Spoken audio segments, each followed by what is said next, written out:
Bueno, primero quiero decir que tenemos el gran honor y el enorme gusto de tenerte aquí con nosotros. Se ha celebrado aquí un coloquio desde ayer hasta hace un poco, en donde se ha abordado el tema de la relación filosofía y marxismo, primero hablándose de los orígenes del marxismo, luego un encuentro sobre ecologismo, feminismo, democracia, luego un homenaje a Adolfo Sánchez Vázquez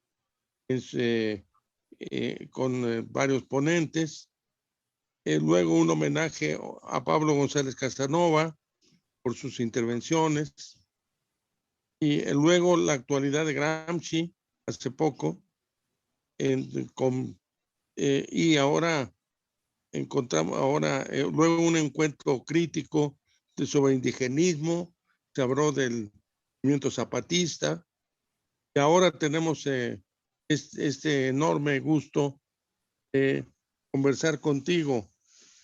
Tú no necesitas absolutamente ninguna presentación, pero para los jóvenes les diría pues que estamos frente a un gran luchador de toda la vida, un intelectual de gran importancia, economista, historiador, político dentro del Partido Comunista Mexicano durante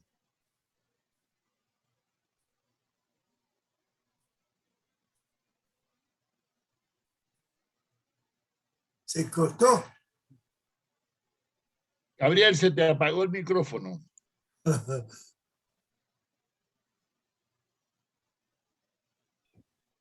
Bien, empiezo. Disculpen. Bueno, entonces estamos, decía yo, que estamos aquí frente a con un gran honor y con un gran gusto tener la presencia de Enrique Semo aquí. Que para los jóvenes, porque eres muy conocido, eres economista, historiador, político, militante sobre todo, y eres una de las personas que pues más ha combinado esta labor teórica muy seria junto con una labor política, un comprometido profundo con el país, con México, con las causas, desde luego, de la justicia en todas partes. Te han dado una serie de premios, entre ellos te otorgaron el Premio Nacional de Ciencias y Artes en Historia, Ciencias Sociales y Filosofía. Has tenido varias experiencias. Quiero destacar toda esta experiencia que tuviste tú cuando el derrumbe del socialismo, y recordarás que presentamos tu libro aquí en la casa de la casa Trotsky, ¿no? Sobre este proceso, esta tragedia también del derrumbe del socialismo desde Europa del Este y la URSS. Y luego has sido tú, digamos, quien ha reflexionado más sobre la izquierda. Creo que tienes varios libros y varias acciones. Además, recuerdo que en Puebla organizaste tú un coloquio muy interesante de los intelectuales de izquierda, que se recogió afortunadamente en la revista Dialéctica, y que pueden verlo quien esté interesado, porque ya hicimos una publicación digital de toda la revista Dialéctica, la cual tú colaboraste, en el Centro de Filosofía Latinoamericana Ibérica, que coordino yo en la UAM. Ahí está toda la revista, ahí está en especial, yo recomiendo ese libro que me pareció pues realmente interesantísimo porque se recogieron fielmente y además bajo tu supervisión las diferentes opiniones de intelectuales destacados de la izquierda frente a la situación. Así que por ese lado. Y por otro lado, bueno, tu labor de historiador de historia de México, no solo tú, sino también con un equipo de trabajo, y tu libro último de 500 años de la batalla por México en Tenochtitlan. Este es uno, la conquista, catástrofe de los pueblos originarios, en 2 tomos, importantísimo. Entonces, has hecho un trabajo simplemente extraordinario. Entonces nosotros como miembros de un grupo, se llama justamente Praxis y Liberación, y el Centro de Documentación en Filosofía Latinoamericana e Ibérica de la UAM, pues queremos de alguna manera honrarte, y tú nos honras con tu presencia por esta trayectoria tan importante. Una trayectoria, diría yo, de la militancia, una reflexión sobre la izquierda, una reflexión sobre México, que es algo que nos interesa muchísimo, sobre todo en esta situación en que nos encontramos. Ahora bien, el tema que de lo cual nos vas a hablar es sobre el socialismo del siglo XXI. Entonces, quisiéramos que nos expusieras tu punto de vista y luego alguna serie de ponentes que están aquí. Por lo menos aquí estoy viendo a José Guadalupe Gandarilla, de revista Director de Memoria, y también estoy viendo a Pablo Guadarrama y una serie de compañeros, Eduardo Sarmiento, etcétera. Jorge Martel es el coordinador también, César de Rosas. Aquí hay todo un equipo que está trabajando detrás de todo esto para que quede como debe ser. Así que tienes la palabra, Enrique, para hablarnos sobre el socialismo del siglo XXI. Muchas gracias en primer lugar y por la invitación. Me siento de veras muy honrado y muy contento de estar con ustedes. He seguido, no constantemente, pero partes del coloquio.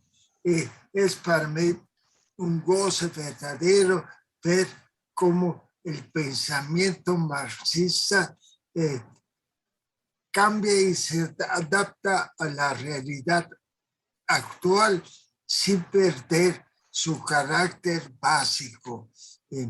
Yo quiero decir que hubo quizás una confusión.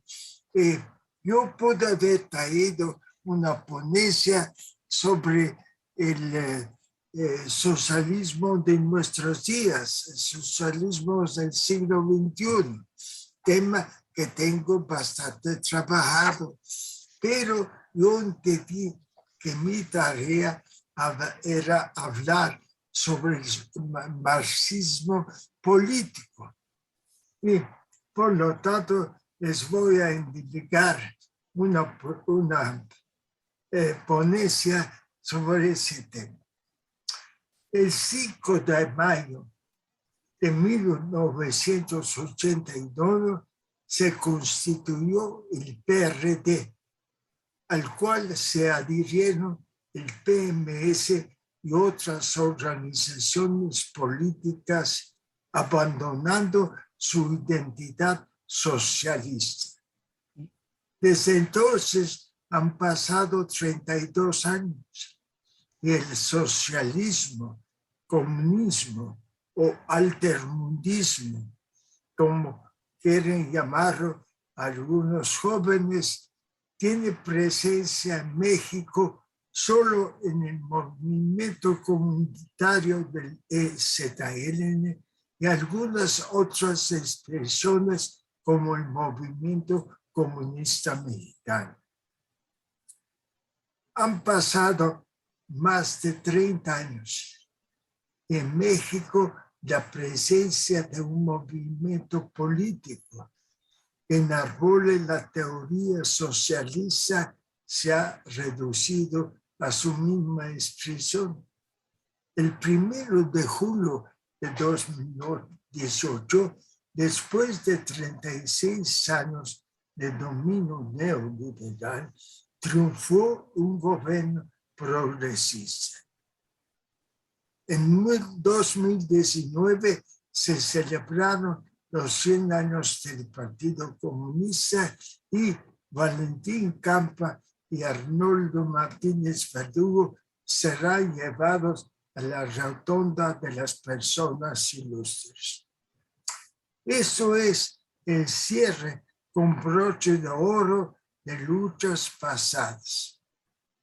La pregunta es, ¿cuándo las ideas del socialismo, junto con todo el pensamiento revolucionario contemporáneo, que registra los grandes cambios que se han producido en el mundo y en México, volverán a tener una presencia política y ocupen el lugar que les corresponde dentro de la izquierda mexicana? Ese es tema de suma actualidad, porque pensamiento socialista desprovisto de la praxis política es, a mi parecer, un oxímoron. En el siglo XX se produjeron 5 grandes revoluciones de inspiración marxista socialista: la soviética, la china, la vietnamita, la yugoslava y la cubana, para nombrar a las más importantes cada uno en su mundo. Ellas tuvieron que enfrentar largas transiciones que exigían el desarrollo de las fuerzas productivas atrasadas, enfrentar una hostilidad bélica y económica excepcional del capitalismo, lo que significó posponer la liberación de la sociedad de la enajenación económica que reduce el ser humano a una fuerza de trabajo y la naturaleza en un objeto inagotable de explotación económica. Esta larga transición necesaria tuvo su impacto sobre el desarrollo de la democracia y la libertad social en esas revoluciones. La URSS tuvo que enfrentar una larga guerra civil, la construcción a marchas forzadas de una industria bélica capaz de derrotar a la máquina militar nazi, la Segunda Guerra Mundial, la reconstrucción y la Guerra Fría. Todo eso en un lapso de 60 años. China, cuyo desarrollo económico era aún más atrasado y cuya revolución fue una gesta eminentemente campesina, se vio obligada a derrotar la intervención japonesa y más tarde norteamericana en Corea, y respondió con un viraje hacia el socialismo de mercado, de gran éxito económico y de un futuro socialista impredecible. El Vietnam tuvo que enfrentar y derrotar la intervención francesa y la sangrienta guerra norteamericano con sus efectos desastrosos sobre la población y la naturaleza. Yugoslavia, que se liberó del dominio fascista por medio de la guerra de guerrillas, desarrolló un socialismo democrático con cierta atracción para los países desarrollados y tuvo que pagar su osadía con la destrucción violenta de su país. Cuba sigue estando constreñida por el implacable bloqueo norteamericano. Eso prolongó las transiciones al socialismo de todos esos países. El compromiso pragmático a desarrollarse rápidamente derrotó la posibilidad a un desarrollo en el buen sentido. Había que ponerse al día por encima de hacer las cosas necesarias. No sabemos cómo habría sido el desarrollo de esos países en condiciones más favorables. Mientras en Occidente el estado de bienestar mostraba tendencias hacia el socialismo, y el pensamiento marxista occidental se desarrollaba como una corriente de reflexión sofisticada.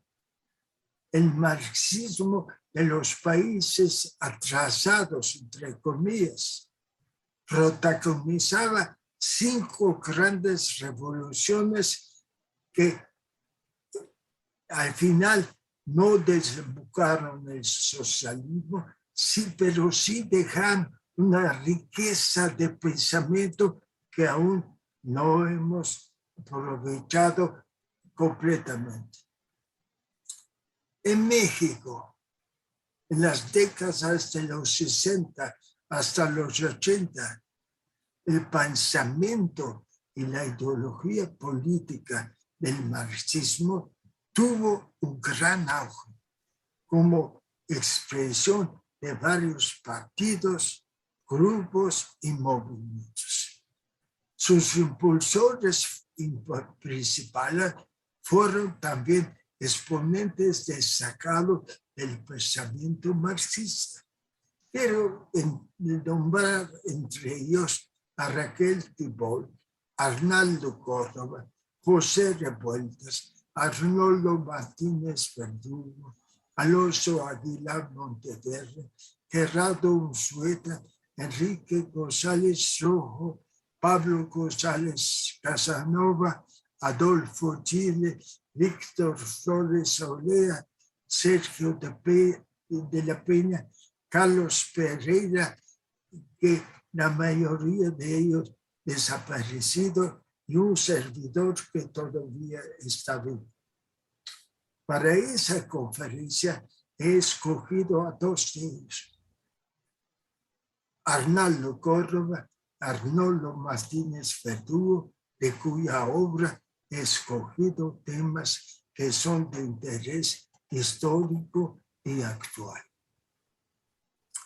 Arnaldo Córdoba, que se formó en el marxismo italiano, dedicó la mayoría de sus obras al estudio de los problemas políticos de México.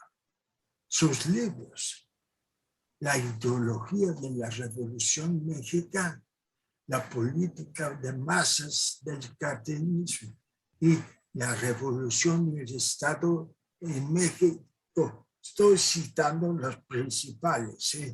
Son aportaciones importantes al estudio y análisis de la vida política mexicana. De su obra he escogido en La política de masas y el futuro de la izquierda de México, de la serie popular Era, publicado en 1979. Es muy importante tomar en cuenta la fecha. En ese libro hace una definición brillante de la política mexicana en aquellos años. Y escribe: en un sistema de corporativismo político como el mexicano, resulta evidente que conceptos tales como sujeto político, cuerpo electoral, mayorías, minorías, organización, partido político y hasta el de lucha política adquieren connotaciones muy diferentes a las que tendrían en un sistema democrático. El sujeto político, continúa Córdoba, aquí no es el ciudadano, ni siquiera el partido, sino la organización de masas. Por lo menos en todo lo que se refiere a la expresión pública de la integración o la conformación del poder. El cuerpo electoral no constituye la manifestación de la voluntad de los ciudadanos, sino un resultado puramente pasivo de la acción de las organizaciones. Estas, a su vez, tampoco son obra de los ciudadanos por su condición de clase, sino su reunión bajo el comando que les precede y los envuelve y que decide siempre por delegación. Las asambleas de base en las organizaciones tienen siempre funciones reales muy limitadas. En la política mexicana, lo que existe es lo que está organizado. Lo que no existe es lo que no está organizado. Si los verdaderos sujetos políticos son las organizaciones, en realidad el único partido que hace política nacional es el partido oficial. Pues es el único que está constituido por organizaciones. Los demás partidos no son solo asociaciones y ciudadanos imposibilitados por lo mismo para ser verdadera política, es decir, política de masas. Formalmente no es el de México un sistema político de partido único, pero el monopolio que el partido oficial detenta en las organizaciones de masas hace que en los hechos virtualmente prive el sistema de partido único. Córdoba destaca el papel de la izquierda en los años 20 y 30. No es de los que niega la actualidad y la fuerza de la izquierda en momentos determinados de la historia. Él destaca el papel de la izquierda en los años 20 y 30 y explica su eclipse en los años 40 y 50. Cito a Córdoba: desde fines de los años 20, la izquierda echó profundas raíces en el movimiento obrero de aquellas que fueron las organizaciones claves en el proceso de unificación que se desarrolló durante la crisis 29-33. En especial, los grandes sindicatos de industria que se formaron entonces, el ferrocarrileros, mineros y azucareros sobre todo, estuvieron animados en gran parte por destacamentos políticos de izquierda, principalmente comunistas, que desde entonces dejaron en aquellas organizaciones un sello progresista y revolucionario. El mismo Lombardo llegó a convertirse en el líder indiscutible del movimiento obrero unificado en los años de las grandes movilizaciones proletarias, elaborando una plataforma de principios abiertamente inspirados en el marxismo. En la segunda mitad de los años 30, a pesar del reflujo, continúa Córdoba, que se operó en el movimiento de masas después de la expropiación del petróleo en marzo de 1938, la izquierda lombardista y comunista siguió siendo una fuerza poderosa dentro de las organizaciones sindicales, hasta por lo menos el año de 1948, cuando comenzó a imponerse definitivamente el dominio de la dirigencia sindical oficialista en todo el movimiento obrero. Pero volvió a surgir como fuerza decisiva en el movimiento ferrocarrilero de 1958-59 y se hizo presente de nueva cuenta la ya larga serie de movimientos de insurgencia sindical que jalona los años 70 hasta el día de hoy. Hasta aquí, Lorenzo Córdoba. Y ustedes encontrarán en sus libros muchos análisis en la misma claridad y en la misma sabiduría que es. Sin temor a exagerar, no.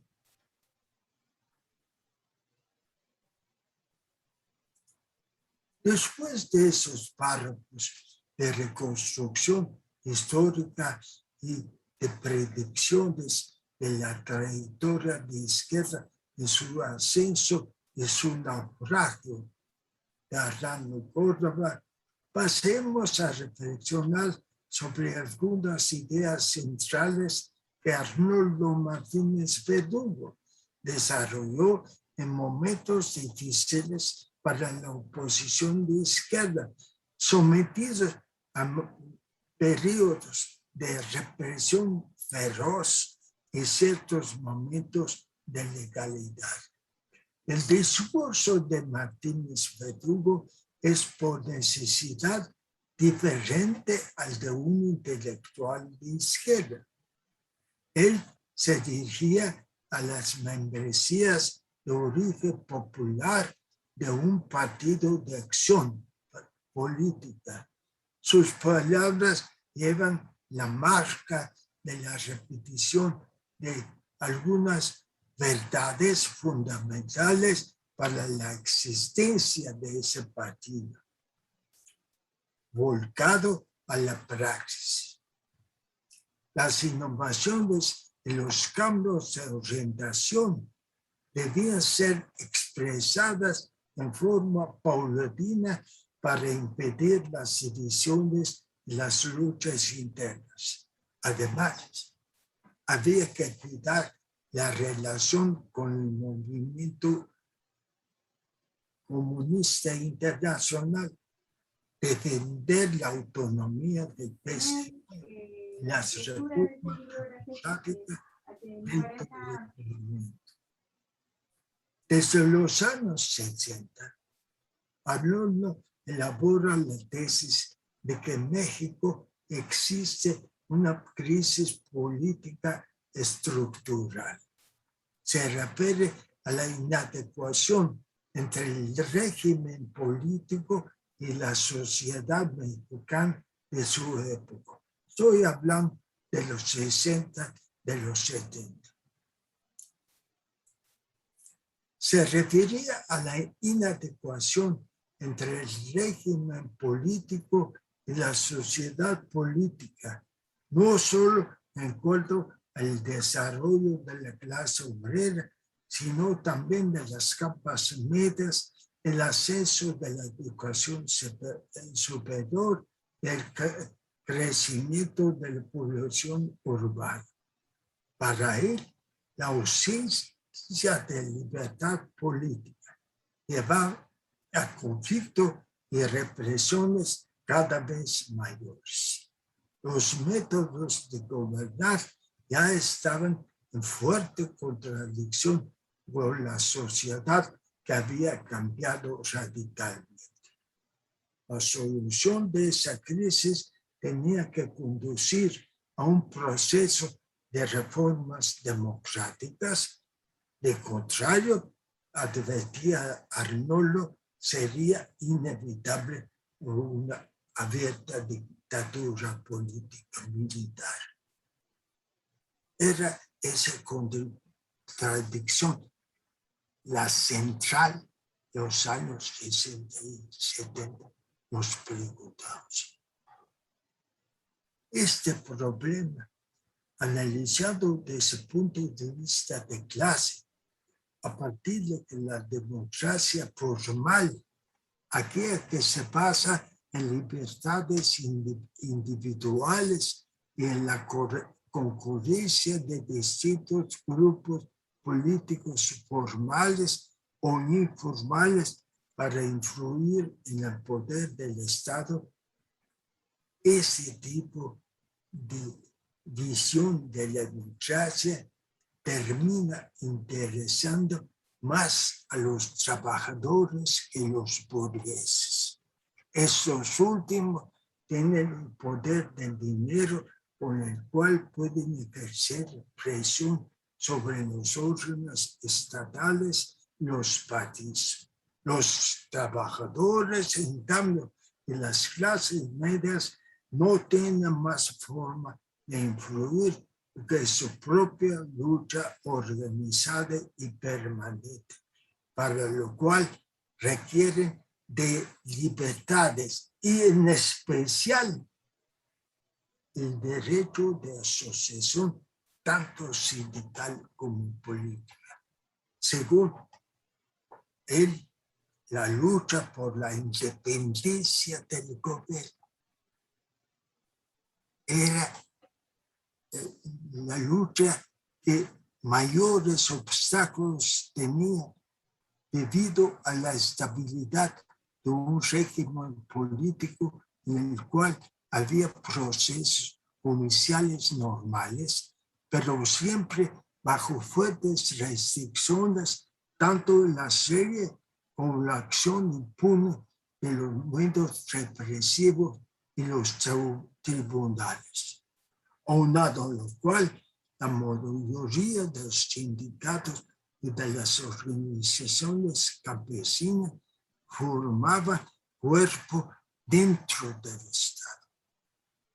Para él, el principio de independencia del gobierno debía ser un valor central para toda la izquierda.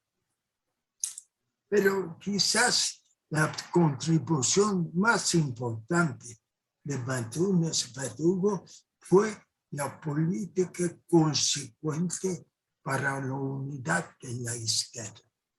Primero, alianzas para la acción y luego para la formación de un partido único de los grupos comunistas y socialistas. Tuvo Arnoldo que luchar contra el sectarismo de varios tipos.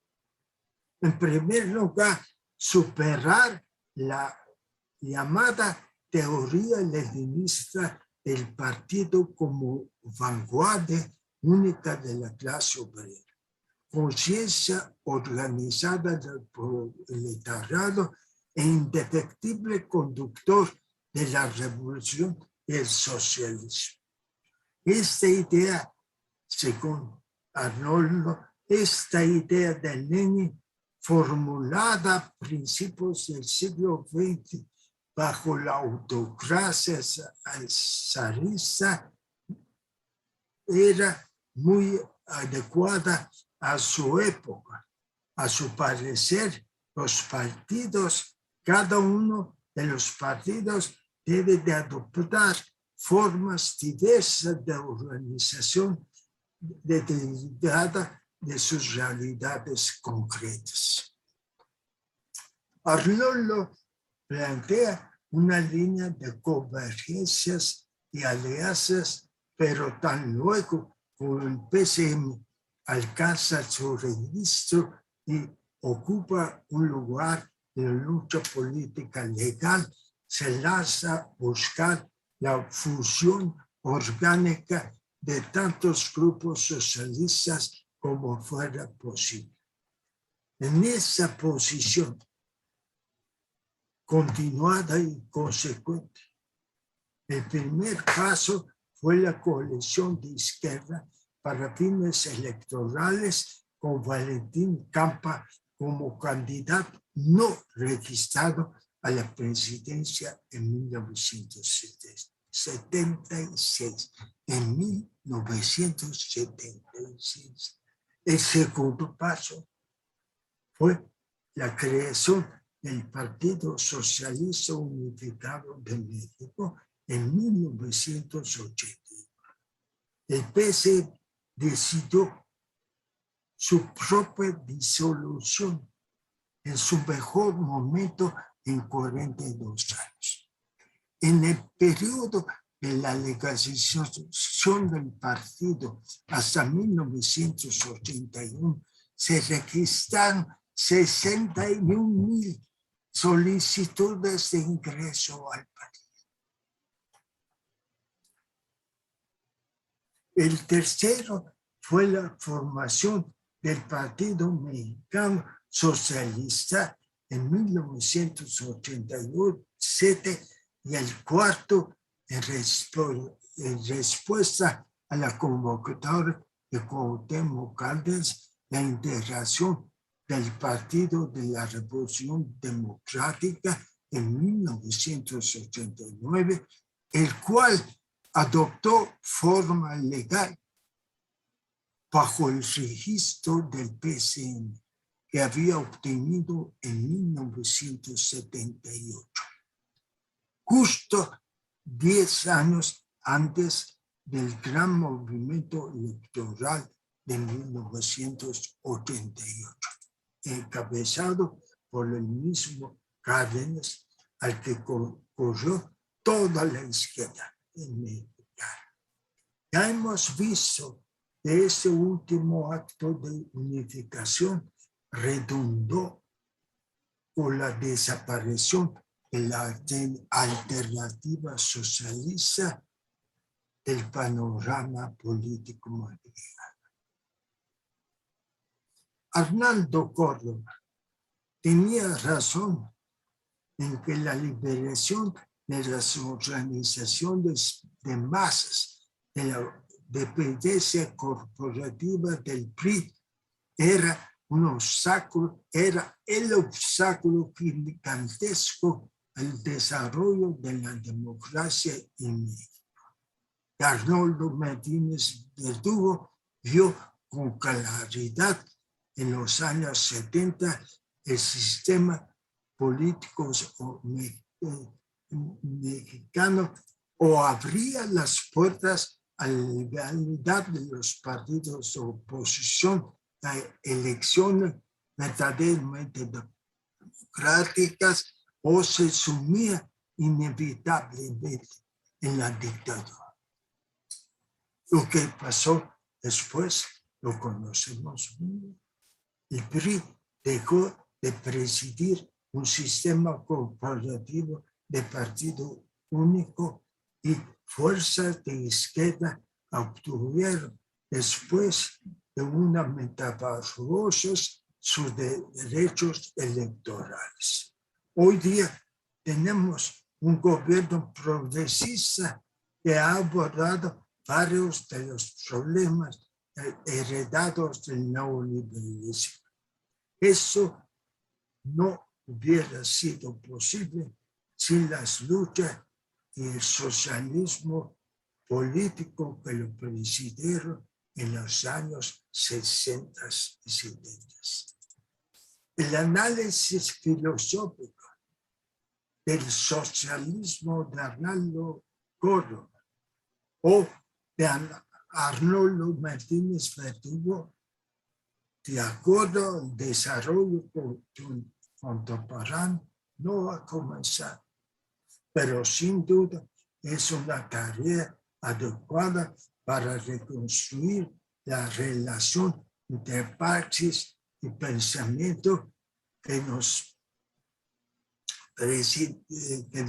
presidieron en México y que hoy no existen. Muchas gracias.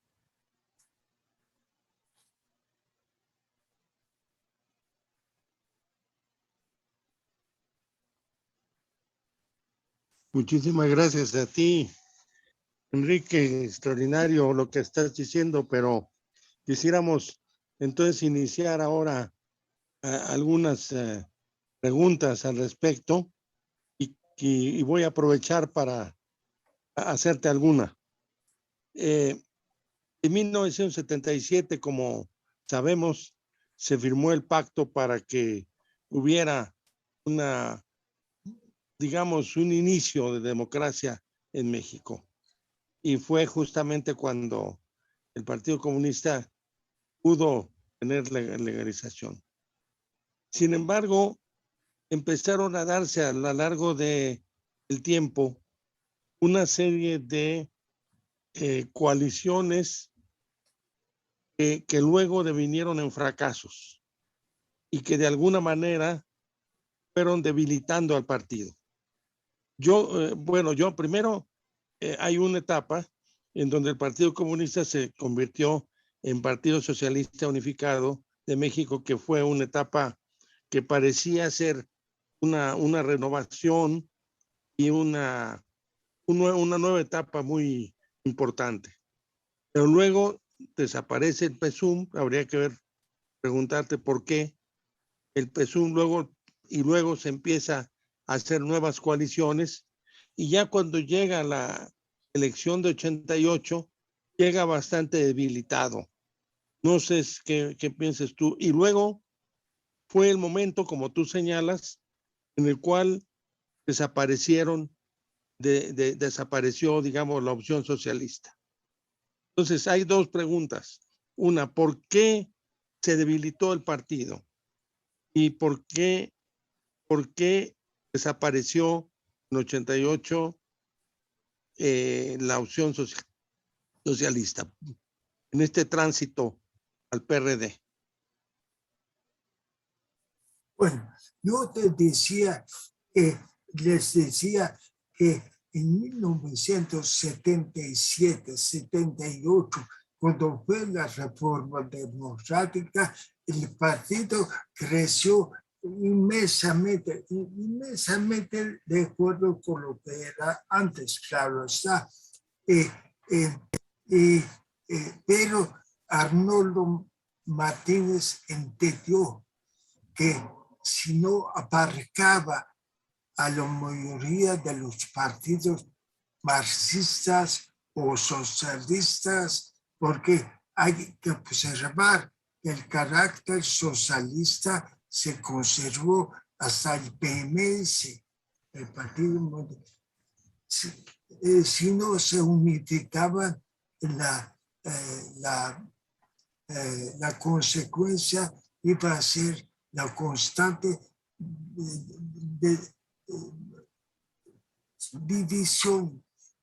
división por cada diferencia ideológica.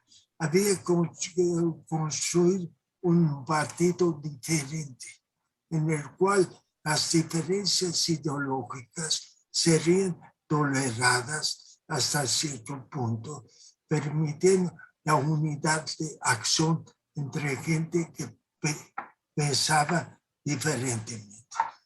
En segundo lugar, él creía que no se esperaba la división del PRI. Y la división del PRI, es decir, la corriente de Cárdenas, significó un cambio tan violento y tan específico en el horizonte político que se puede decir que quizás Cárdenas fue electo en las elecciones de 1988 o si no fue electo recibió una gran cantidad de votos. Y en ese momento, como sucede en una máquina aspiradora, la oportunidad que se formaba con Cárdenas absorbió todos los grupos y los partidos. Si el Partido Comunista no se hubiera agregado al PRD, hubiera de todas maneras desaparecido, porque la fuerza de atracción fue tal de la sociedad. Estamos hablando de grupos políticos. La fuerza de atracción de Lázaro Cárdenas barrió todo. Y así es, los grupos, el trotskista, por ejemplo, que no se sumó al PRD y otros desaparecieron en los años que siguieron. ¿Y por qué el socialismo desapareció? Pues la fuerza del nacionalismo revolucionario de Cárdenas, que se levantaba contra la desviación neoliberal dentro de su propio partido, fue de una atracción enorme. La verdad es que no se explica uno en una campaña que empezó 3 meses antes de las elecciones, cómo atrajo a tanta gente en sus mítines y al final de la elección.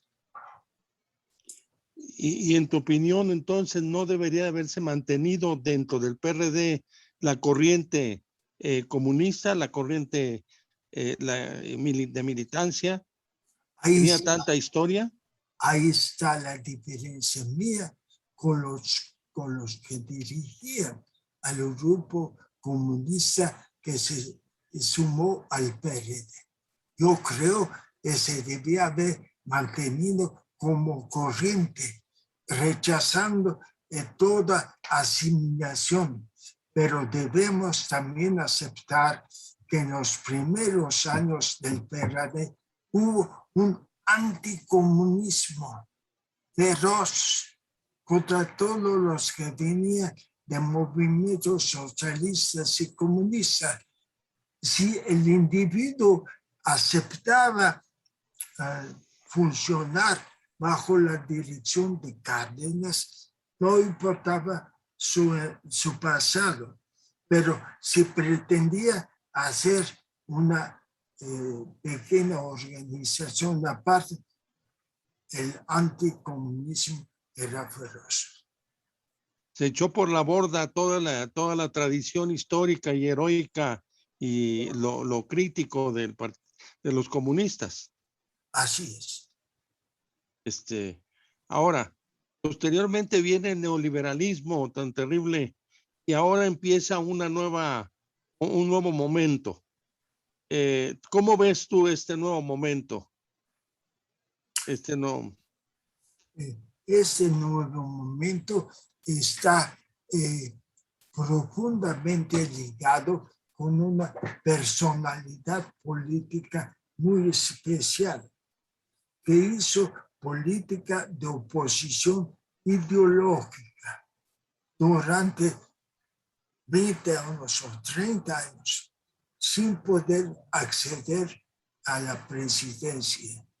Y su pensamiento es ecléctico hay tonos socialistas, hay tonos del nacionalismo revolucionario dominante, pero la actuación de él directamente ligada a las masas y oponiendo las masas a las fuerzas que antes hacían la política en México, los partidos y los partidos no socialistas y el gran dinero. Es decir, él se ha construido una personalidad en oposición abierta a esas fuerzas y creando así un seguimiento popular muy importante que debe ser analizado y que esperemos que continúe con otras expresiones, pero son expresiones no socialistas. Sí, ahora aquí hay una pregunta que el profesor Pedro Corzo ha hecho y que tú como historiador puedes responder mejor. El papel del individuo en la historia. Porque tenemos desde luego aquí a un dirigente, es Andrés Manuel López Obrador, de una masa. Yo creo que sería bueno en esa masa inducir una democracia más profunda y más desarrollada. Pero de todos modos hay el papel del individuo en la historia. Recuerdo la cosa de Weber que decía que había veces en donde el caudillo, cuando no existían organizaciones de la sociedad, el caudillo era el que encabezaba las cosas. Y luego después, pues la cuestión legal y los usos y costumbres. ¿Cómo ves tú este asunto de individuo y masas en la situación actual de México? Bueno, en México hubo un periodo de caudillismo muy abierto durante el siglo XIX y durante la Revolución Mexicana. Hay que recordar que ninguna de las tendencias de la Revolución Mexicana tenía un programa concreto y consecuente, con la excepción de los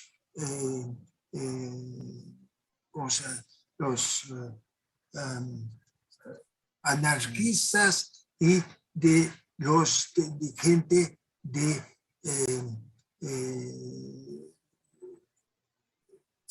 los campesinos, es decir, de Zapata. Esas dos fuerzas tenían un programa. Las otras fuerzas eran abiertamente carismáticas. Eran dirigidas por un caudillo y se seguía al caudillo. Las orientaciones ideológicas y políticas de Cárdenas, que me perdonen muchos otros, pero también de Villa, no son muy claras. Y los pequeños grupos de revolucionarios, cada uno tenía su caudillo. Esta forma de ejercer el poder tiene una gran historia en América Latina, no solo en México, ni en otros países. Y es una forma que viene del problema ¿cómo se llama? De la dirección carismática que ha sido estudiada por sociólogos europeos y también bastante por la literatura americana. Sí, aquí el filósofo cubano que conocerás muy bien, Pablo Guadarrama, Sí. dice que quiere hacerte una pregunta culpable. No sé qué será. Pablo, por favor. Efectivamente, quiero hacer una pregunta culpable. Ese término de Sartre. Sartre decía que las preguntas culpables son las que el que hace la pregunta ya presupone tener una respuesta, pero que hace la pregunta para ver, ¿no? ¿Qué opina?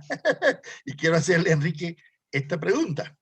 Tú hacías referencia a 5 revoluciones en el siglo XX, ¿no? La rusa, la china, vietnamita, y la cubana. Bien, podría hablarse de otras más, pero bueno, esas son significativas. ¿Ve? El hecho de que las 5 hayan sido desarrolladas en países atrasados relativamente en cuanto al desarrollo económico capitalista, ¿no? O bien entonces no confirma la teoría de Marx respecto a que las revoluciones socialistas debían darse en países capitalistas desarrollados y que además el socialismo no podría darse en un solo país porque sería asfixiado por, ¿no?, los demás países capitalistas, ¿no? Esa, bueno, podría ser una posible respuesta.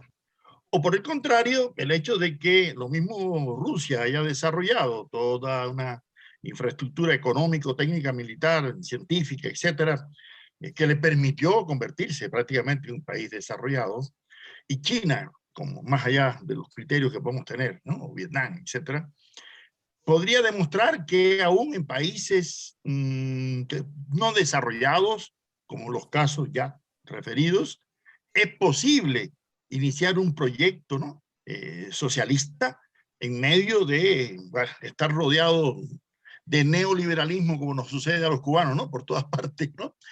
Es posible, ¿no?, luchar por el socialismo aún en situaciones de no tener un gran desarrollo socioeconómico, o tenemos que asumir fatalmente que el socialismo está destinado a fracasar si no parte de una base técnico-material, económica, ¿no?, a partir del criterio de que el socialismo debe distribuir riqueza y no pobreza, ¿no?, y por lo tanto debe de desarrollar, ¿no?, las fuerzas productivas y los bienes materiales para satisfacer las necesidades de la población.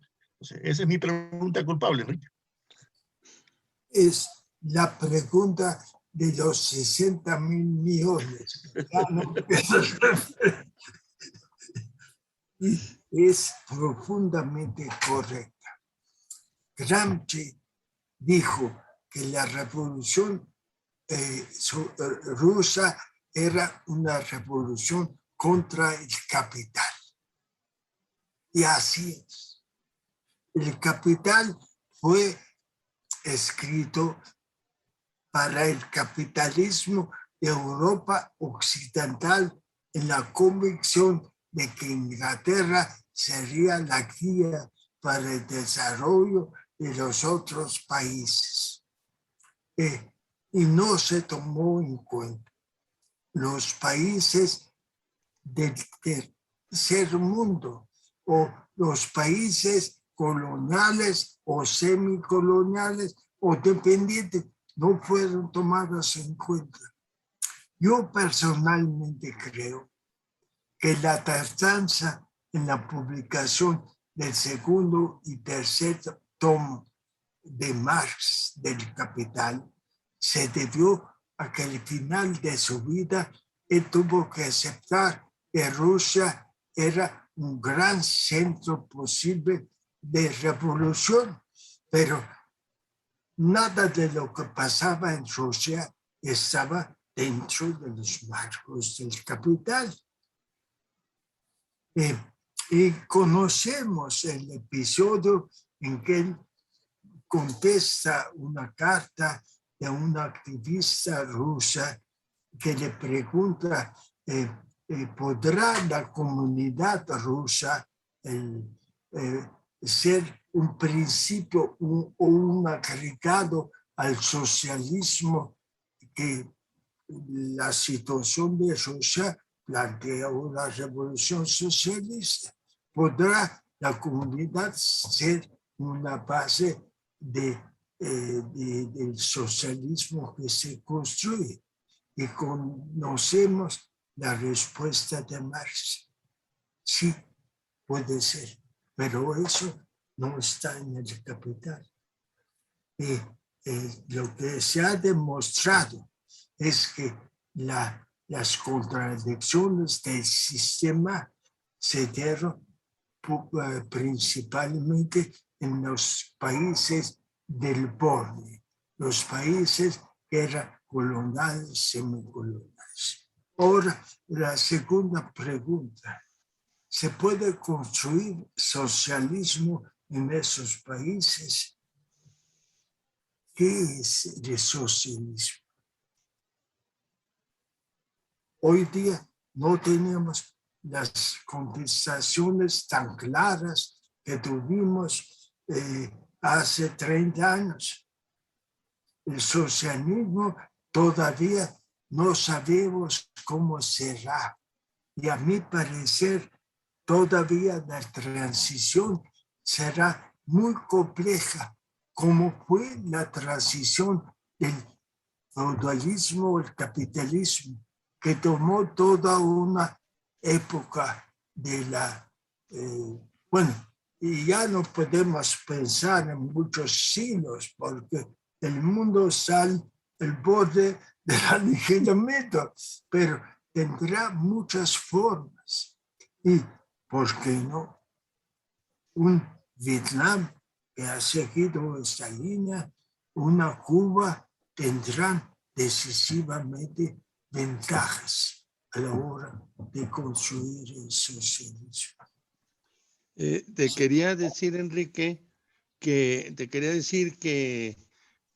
Marx escribió después de esta carta a Vera Zasulich, a la populista rusa que le preguntó lo que tú dices.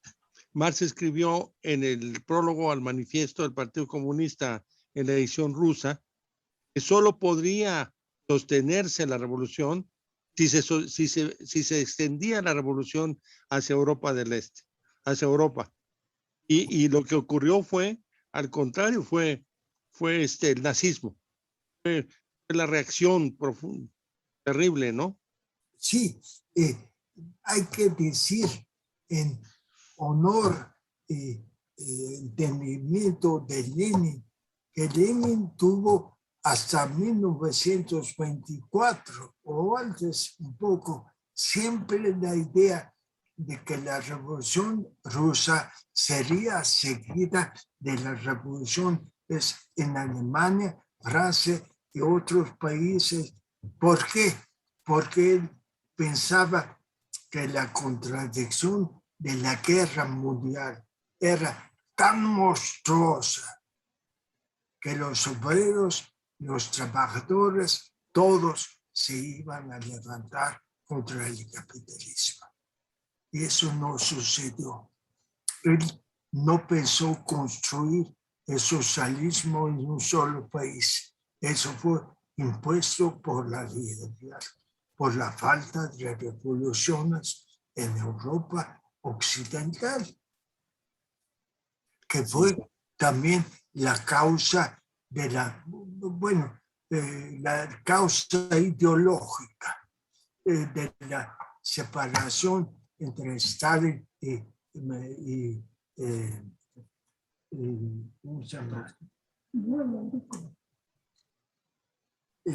y Trotsky. Stalin Trotsky.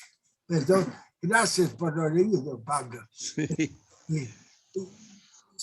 Stalin dijo después de una serie de experiencias, hay que construir el socialismo en un solo país, ni modo. Y Trotsky dijo, eso no es posible, hay que hacer antes la revolución de todo el mundo y solo después podrá Rusia acceder al socialismo. Bueno, por un lado, perdón, te interrumpí, ¿no? No. Bueno, aquí en el chat, María Gordillo dice, y yo comparto completamente esto, maestro Semo, ojalá tenga más presentaciones. Hace falta para la formación de la izquierda. Yo creo totalmente. Pena estarte presionando, pero te necesitamos más. Ahora, aquí hay una pregunta de la doctora Carmen Camarillo Dice, muchas gracias, doctor Semo, por su excelente presentación. Tras el derrumbe del socialismo real, el concepto de revolución se diluyó, cambiándose al término de democracia.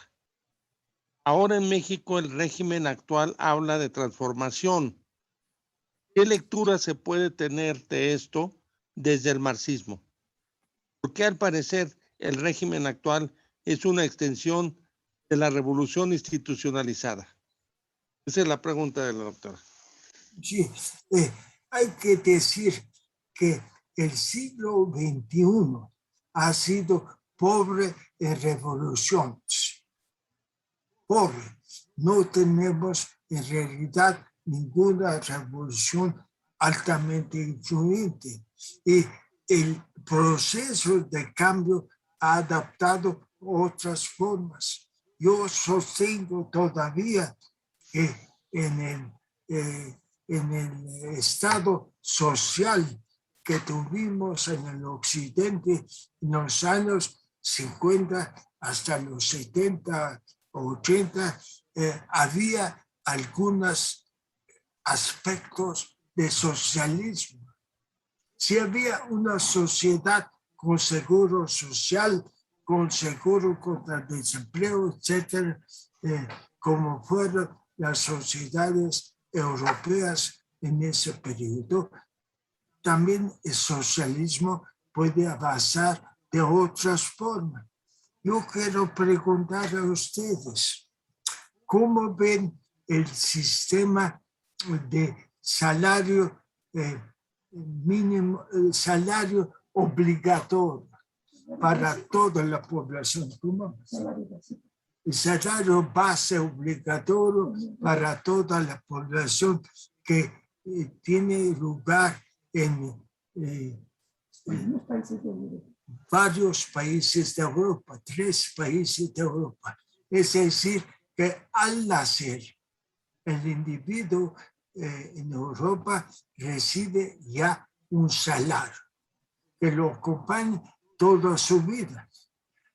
Si él quiere vivir más allá de ese salario, que es muy modesto, debe de hacer otros trabajos. Pero ese dinero que se acumula y que él guarda en determinados periodos de desempleo, que hoy es la gran palabra, lo que es el precariado. Es decir, gente que ayer tenía un empleo bien pagado y hoy está en la chía, ¿verdad? En periodos similares, ese salario le permite existir en sus ahorros y no ceder a la proposición de cualquier trabajo. ¿Qué piensan ustedes de eso? ¿No tiene algo de relación con un posible socialismo?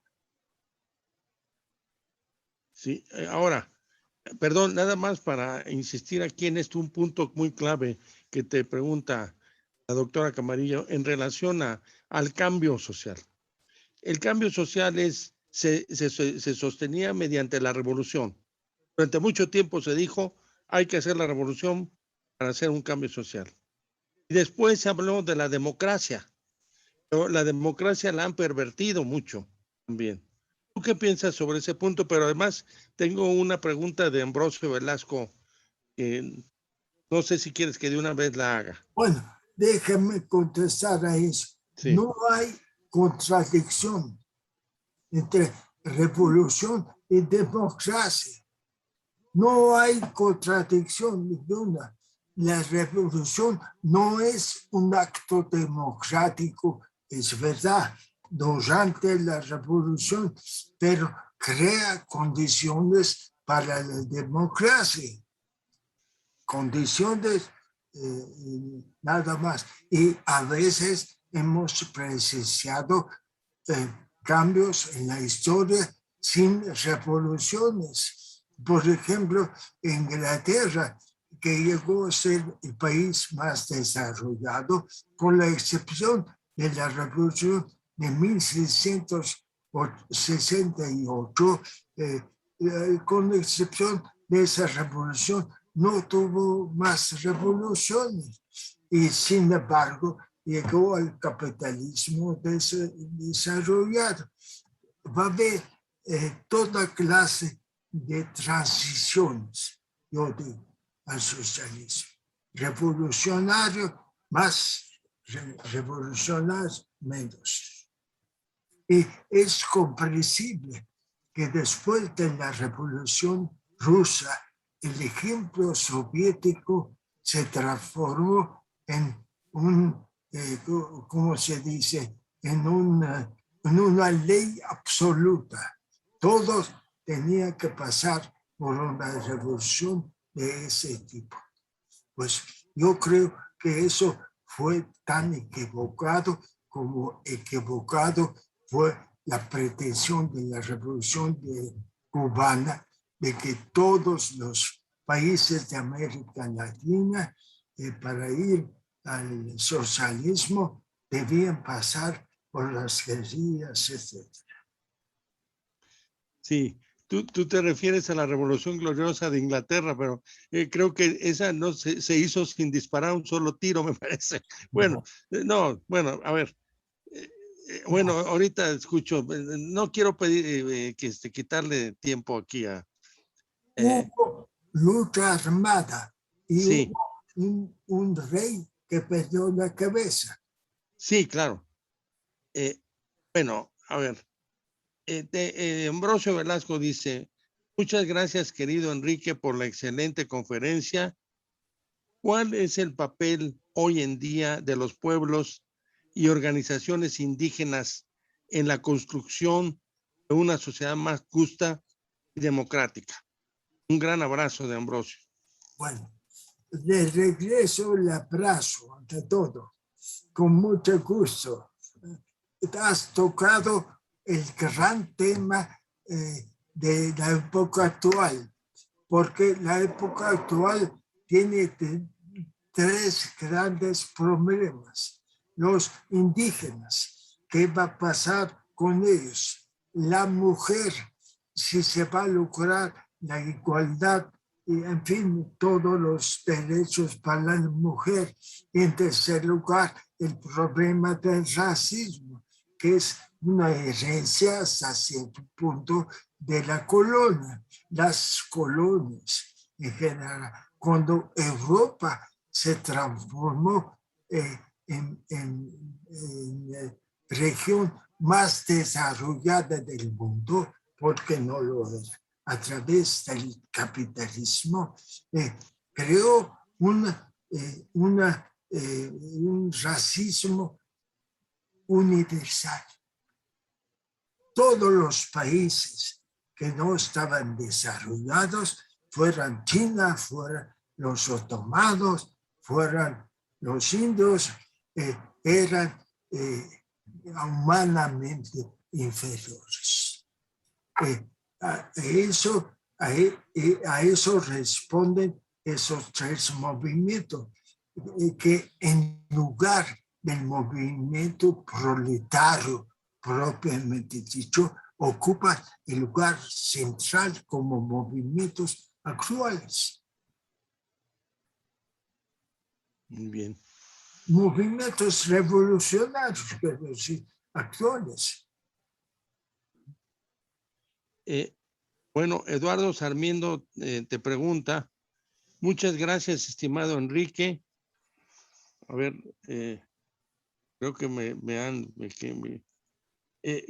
dice que desde una visión socialista, ¿cómo podemos afrontar el fenómeno migratorio?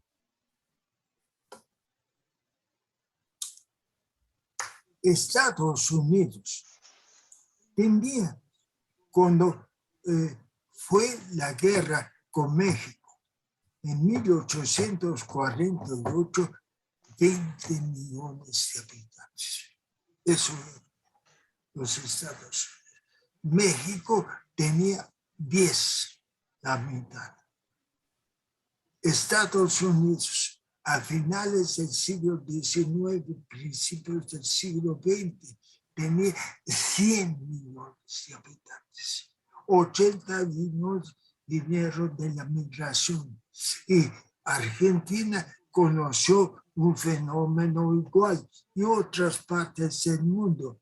El fenómeno migratorio es una expresión de la incapacidad de dar trabajo y sustento a toda la sociedad de un capitalismo o régimen que es basado en la ganancia. Y entonces vienen los grandes movimientos de población.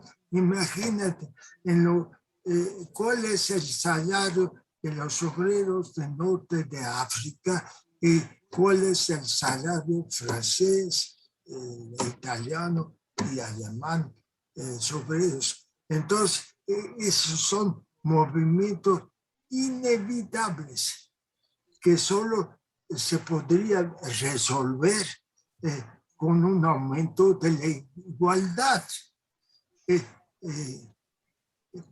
Esos movimientos tienen fondos económicos, políticos y morales, problemas de dignidad de un obrero que se pasa desocupado la mitad de la vida, pierde la dignidad y lucha por la dignidad.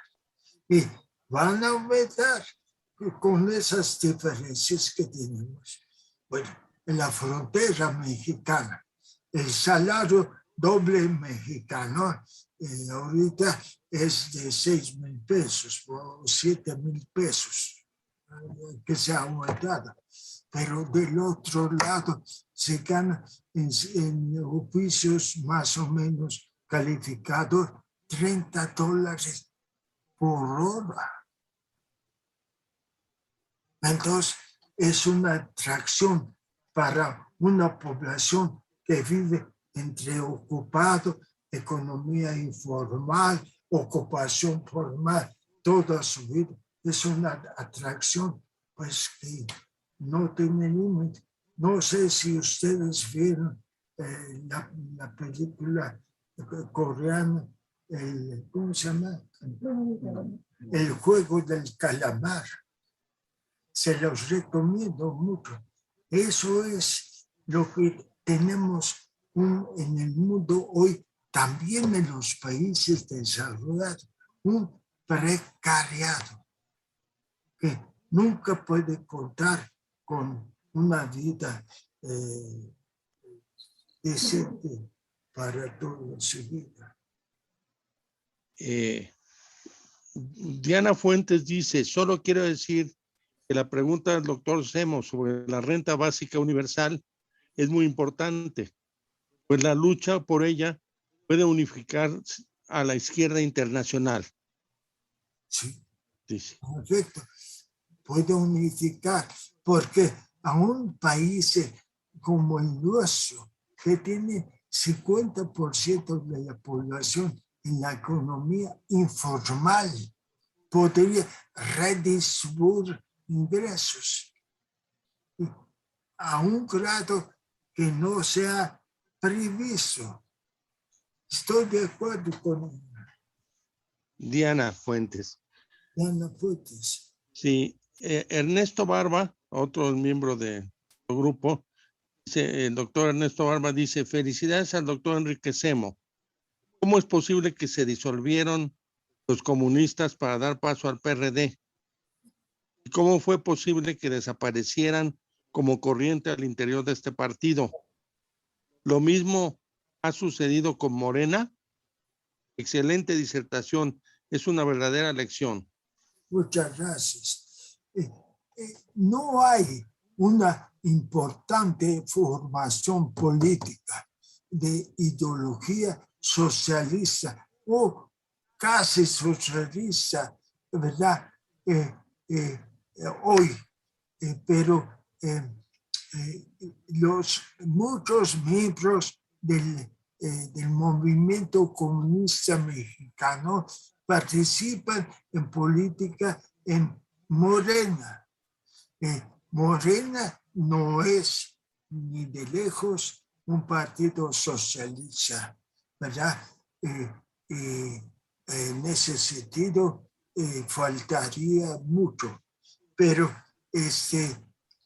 un núcleo político importante con esa ideología, importante relativamente, pero sí que actúe en política, que esté en las elecciones, en todo lo que es política. Las esperanzas son mucho mayores. Muy bien, pues ya casi nos faltan pocos minutos para terminar y para no pues estarte agotando, pero qué gusto nos da tus respuestas. Pero quiero hacerte una última pregunta relacionada con el tema general, el socialismo del siglo XXI. Te preguntaría, de acuerdo con tus criterios, ¿China es socialista? Yo puse en mi ponencia cuando dije que ha tenido un gran éxito económico, porque en China no solo está pasando su desarrollo, sino que está pasando una redistribución gigantesca del ingreso, a pesar de que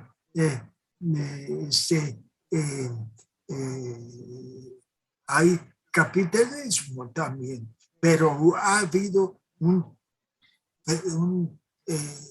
gigantesco redistribución del ingreso. Tanto así que se puede decir que 300 o 400 millones de personas han sido sacados de la pobreza y metidos a una clase media modesta. Yo no sé cuál va a ser el desarrollo de eso. Ellos ahora, más que antes, insisten que es una vía china al socialismo, el socialismo de mercado. Y insisten mucho en regreso al pensamiento de Mao y al regreso al pensamiento del marxismo. Y ellos se presentan como comunistas. Bueno, les diré, tenemos la friolera de que en China hay un partido que tiene 90 millones de miembros, 90 millones de miembros, y que se llama Partido Comunista. Y bueno, es o no es. En todo caso, no me recuerdo que en los años 70, cuando hubo esa reunión de los partidos comunistas, se hizo una contabilidad para todo el mundo y había 80 millones de comunistas en todo el mundo. Ahora tenemos 96. y bueno, pero el desarrollo de China no es previsible, pero hay posibilidades y si la redistribución continúa, hay posibilidades de un planteamiento de socialista auténtico, posibilidades. Pues muy bien, Enrique, tenemos muchísimas preguntas, pero pues tenemos que terminar para no estarte torturando con cosas, pero hemos sido realmente una extraordinaria conferencia. No ha sido tortura, ha sido un gusto encontrar quien plantee las preguntas que mis compañeros han planteado. Y son las meras. Lástima que no tengamos respuesta para todas ellas. En forma excelente de mi parte y muy agradable. Qué gusto me da verte. Un gran abrazo. Gracias. Y a todos ustedes, unos grandes abrazos.